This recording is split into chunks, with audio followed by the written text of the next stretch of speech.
Part 3. You will hear two psychology students discussing the effects of the order in which the children in a family are born. First, you have some time to look at questions 21 to 26.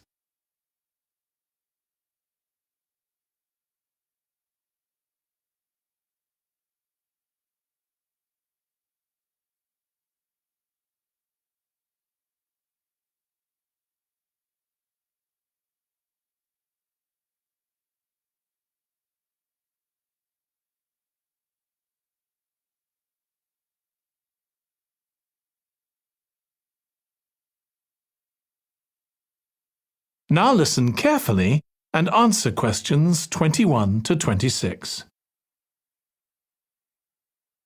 Ed, how are you getting on with the reading for our presentation next week? Well, okay, Ruth, but there's so much of it. I know. I hadn't realised birth order was such a popular area of research. But the stuff on birth order and personality is mostly unreliable.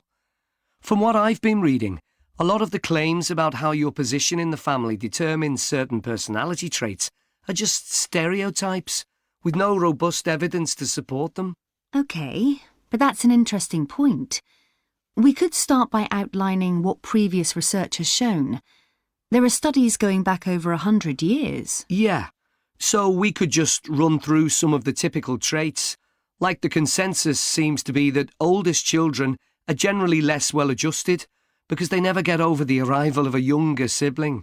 Right, but on a positive note, some studies claim that they were thought to be good at nurturing. Certainly in the past, when people had large families, they would have been expected to look after the younger ones. There isn't such a clear picture for middle children, but one trait that a lot of the studies mention is that they are easier to get on with than older or younger siblings. Generally eager to please and helpful. Although that's certainly not accurate as far as my family goes.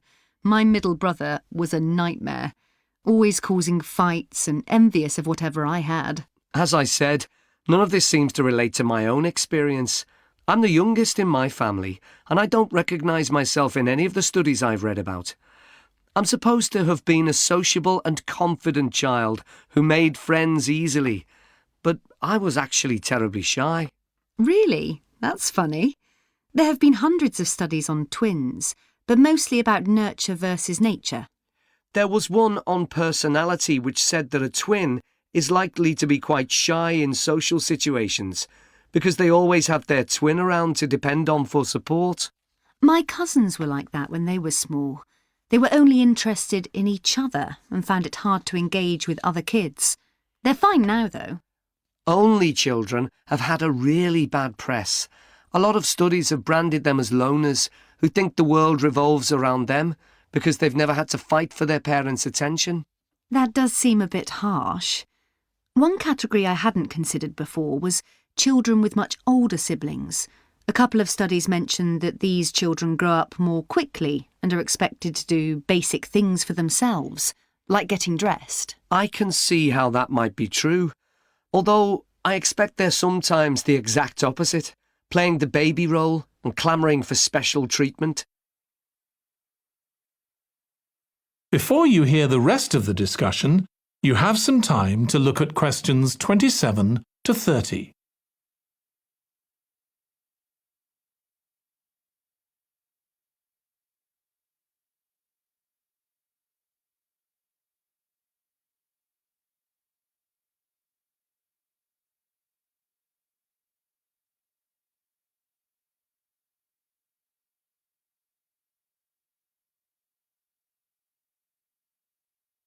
Now listen and answer questions 27 to 30.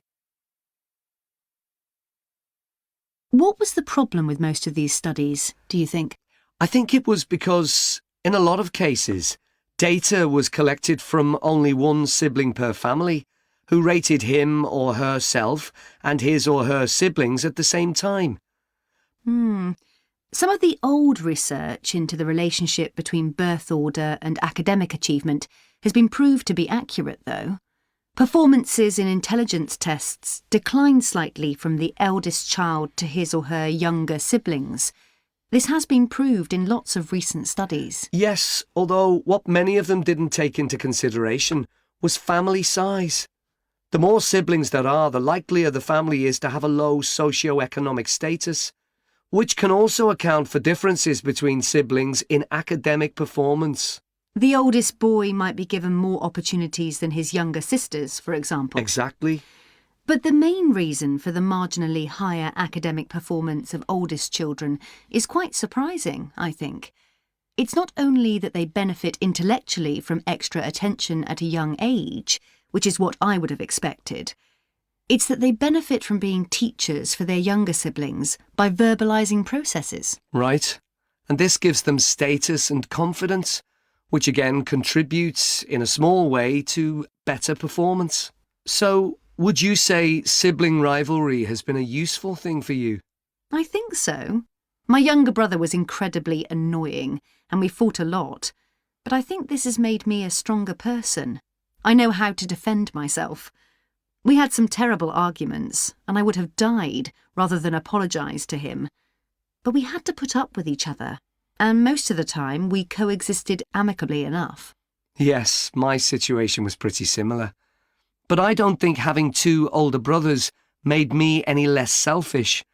I was never prepared to let my brothers use any of my stuff. That's perfectly normal, whereas sometimes... That is the end of part 3. You now have 30 seconds to check your answers to part 3.